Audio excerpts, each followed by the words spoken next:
I grew up in a small town in northern New England, in a house from the 1800s. It was once a tavern, frequented by coaches on the way to Canada. Our house was the only property at the end of a steep dirt road that snaked into the woods. Our nearest neighbour owned a small farm that sold vegetables, firewood, maple products, and hay that grew in the many open fields along the main road. The farmer was in his early 50s and had a younger brother in his late 30s who operated a small sawmill about a mile from our house. I remember him as being nice, handsome in retrospect, tall and lean with a deep tan and a broad smile. Like anyone in a small town, we got to know of him through chance encounters around town and gossip passed down from friends and acquaintances. Most of the gossip centered around his rapid turnover of girlfriends and the strained relationship he had with his brother, our neighbour. He had a large Airedale terrier named Maple that he was always wandering along the road and patrolling the farm with. She escorted me when I walked home from school and joined me when I went exploring in the woods. I was nervous around big dogs, but I loved animals and was flattered that she was so protective of me. He often drove past in his pickup when I was walking home from school or the library. It seemed like each time he idled the truck to say hi, he'd extend a different invitation. Sometimes he'd invite me to come visit and help him plant in his greenhouse. Other times, he'd offer to show me the sugar house that he shared with his brother. He had a man-made pond behind his house, and beginning in the early summer, he would remind me that my parents and I could come and swim at any time. I didn't think this behaviour was strange at all. I was a sheltered 10-year-old girl, and painfully shy, especially around men. The only reason I didn't take him up on any of these invitations was because talking to adults in general made me nervous. I trip over my words. They sound amazingly stupid. That summer, the afternoon heat reached a dizzying peak, and I started making the dusty trek to his house to cool off in the pond. I had a hideous lime green Lanzine one-piece and a t-shirt until I could change in the privacy of the beech trees by the pond. The first few times I went swimming, I wasn't even aware of him being home. The house was dark and quiet. I just assumed he was working. After each swim, I had to walk back up a steep hill with tall grass that hid the pond from the road. There was no way to get back without cutting through his back. As summer wore on, he was home more and more. He began to block me on the path to give me gifts. Quarts of maple syrup, sunflower seedlings from the greenhouse, etc. I didn't think much of it, because he was always giving me gifts. Still, I never told either my mum or dad about him, because he technically wasn't supposed to walk that far away from home. One day, I stayed at the pond late into the evening. As I was walking back up past the house, he came out from the darkened screen that overlooked the pond. He seemed feverish. The whites of his eyes were unusually large and bright. He put his hand on my shoulder and gripped it hard. He said that I looked tired and I should come inside to have a snack, and then he would drive me home. He tried steering me inside the house. I started fumbling for excuses. I told him that I had to get home before dark, and my mother would get mad at me, and I wouldn't be able to swim at the pond anymore. His face darkened, and he relented. He said that at the very least he should drive me home. I was hot and exhausted, His grip was far too strong to resist as he guided me towards the truck. Almost immediately after, I climbed into the passenger seat. Maple appeared from nowhere and leapt into the cab. He scolded her and tried shooing her away. That was the first time I had seen him genuinely angry. So much so that the muscles of his jaw broke under his skin. Maple ignored him, sitting on the floor by my feet and resting her head on my lap the whole ride back to the top of the dirt road. That was the last time I went swimming at his pond. One night in October, driving back from a fair with my parents, my dad's cell phone rang. For a while, he didn't say anything at all. Then he began to speak in a low, anxious tone with my mother. I couldn't make out what they were saying from the back seat. I finally wrenched the story from my father after days of crying. The man had died in an accident at the sawmill. His leg had been nearly severed at the thigh, and he had bled out. No one had heard his cries for help. So this happened over the past weekend. Me and my friend absolutely love to explore abandoned places. And the biggest place we've been to, which is where the story takes place, is an abandoned hospital that is absolutely massive.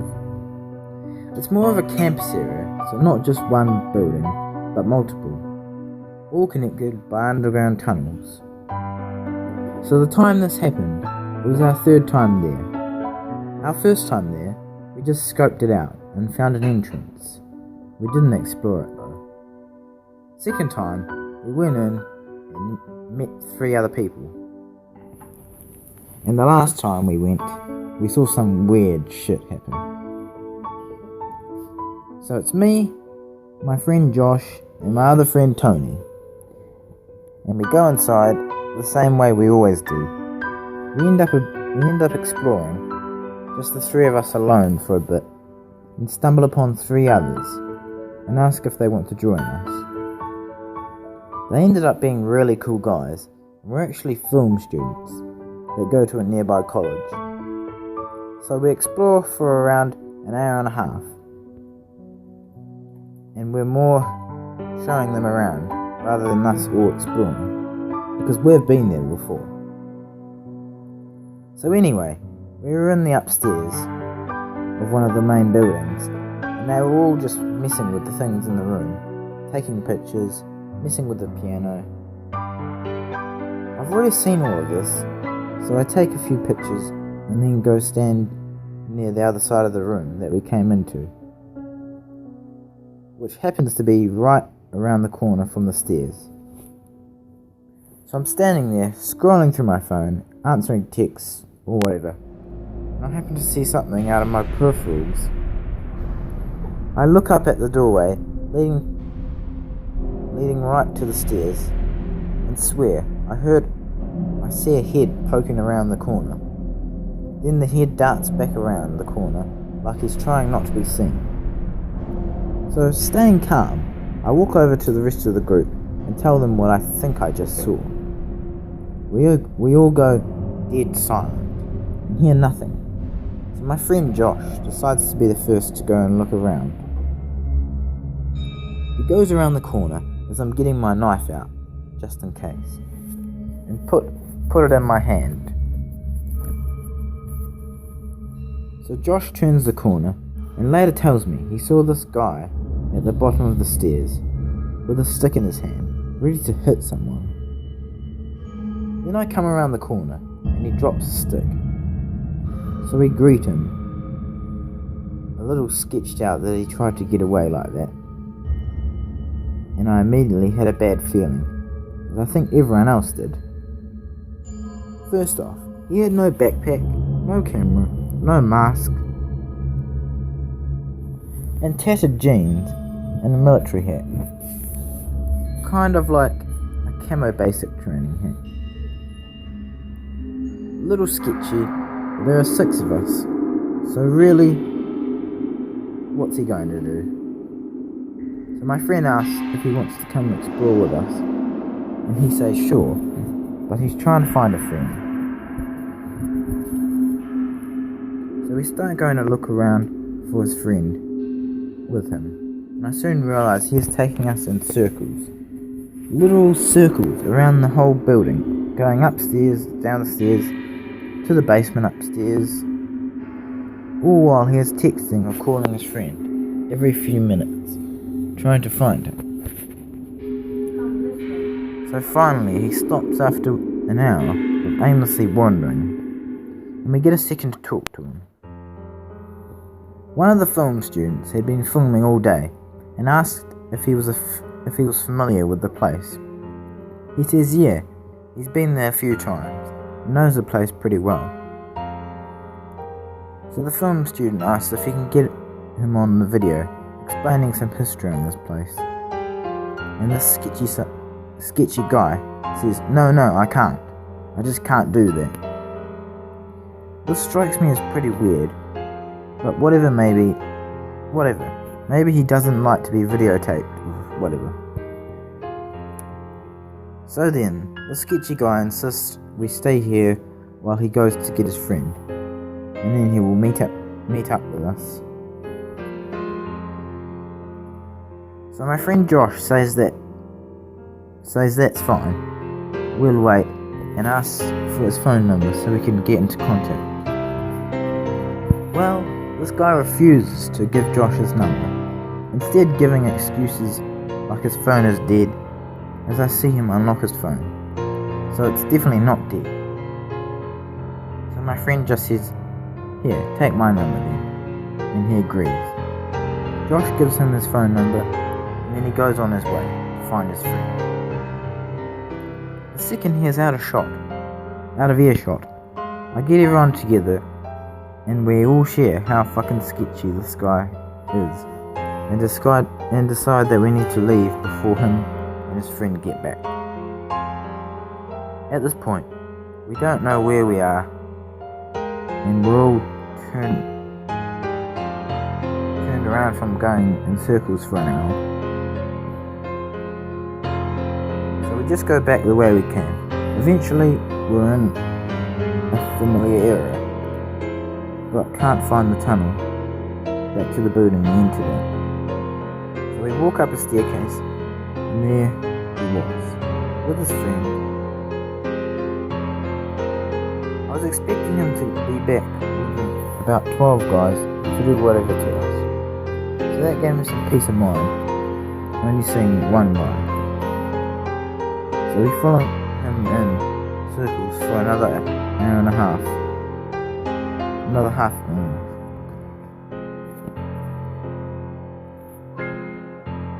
This story happened back in the late 90s when I was in second grade. At that time, my uncle, my mum's younger brother, was enlisted in the US Navy.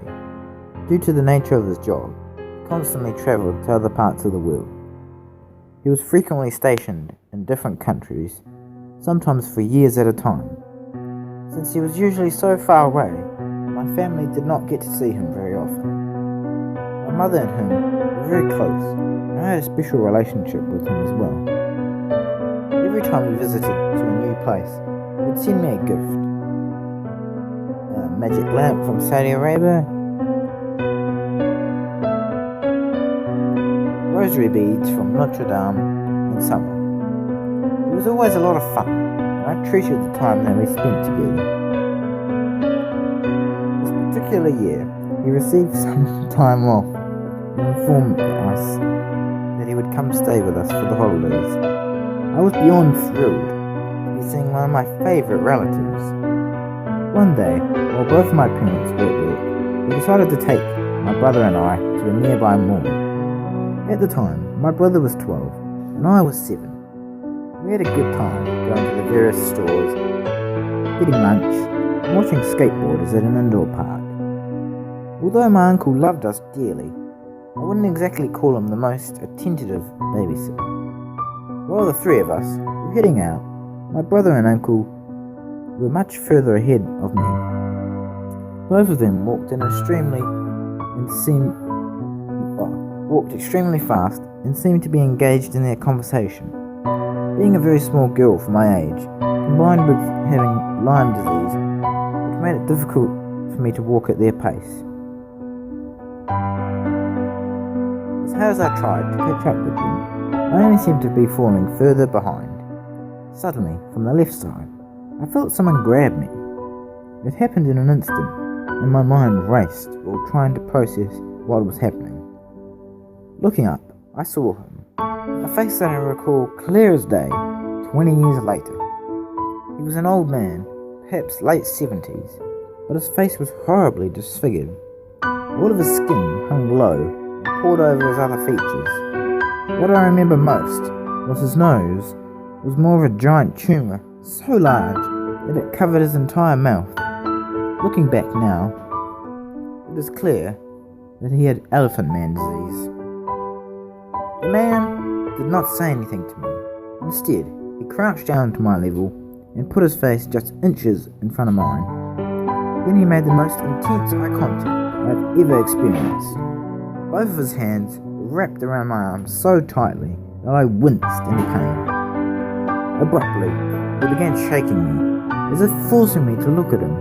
I was so paralysed in fear, I could not simply make a sound. For some reason, I just stood there, frozen, staring directly at him. While this was happening, the mall was by no means empty. People passed by, but they either didn't notice me or didn't care. After about a minute, which seemed far longer, adrenaline got the better of me, and I violently wriggled from his grip. In tears, I moved as briskly as I could towards my uncle and my brother. Luckily, the man did not follow. By this time, my family members had finally realised that I was gone, and both turned around while I was approaching them. Their backs were to me during the entire encounter, so they had no idea what just occurred. I didn't say anything to either of them because I was afraid somehow I had done something wrong. When I got home, I had bruises from where the man had grabbed me.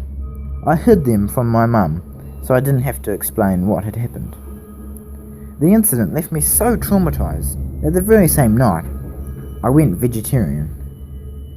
In my 7-year-old mind, every time I looked at meat, I would think of that man's face, and the way he had stared at me so intently. I would have nightmares that he was coming back for me, and was petrified to go to that mall for many years. Now that I am an adult, I look back and wonder what exactly transpired. Did he want to kidnap me? Was he tired of being ignored by society? Perhaps he had dementia. I will never know. Even though I have empathy and wish him well, I also take solace in the fact that we will probably never meet again.